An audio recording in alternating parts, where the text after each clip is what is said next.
আমি আল্লাহর কসম খেয়ে বললাম, যেই ঘরগুলোর মধ্যে পাক পাঞ্জাতনের 60 মোবারক ছিল, যেই ঘরের ভিতরে আহলে বায়তের নাম মোবারক ছিল, যেই ঘরের ভিতরে আল্লাহর হাবিবের কলিজার টুকরা ইমাম হাসান, ইমাম হোসেন, মা ফাতেমা রাদিয়াল্লাহু নাম মোবারক ছিল, সেই ঘরগুলো ছিল সম্পূর্ণ অক্ষত।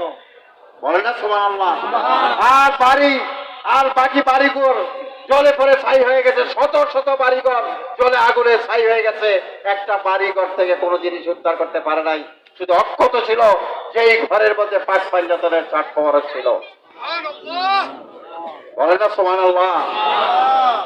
আপনারা জানেন কুমিল্লা দাউদকান্দির পাশে গরিপুর বাজার, গরিপুর বাজারের মধ্যে আগুন লেগে গেছে।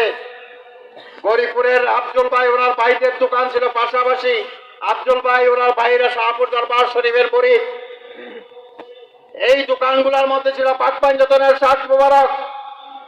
এই দোকানগুলো ছাড়া শত শত দোকান জলে পড়ে ছাই হয়ে গেছে, কোটি কোটি টাকার সম্পদ জলে পড়ে ছাই হয়ে গেছে। একটা দোকানে কোনো জিনিসে আগুনের হাত থেকে রক্ষা পায় নাই, বাঁচাতে পারে নাই।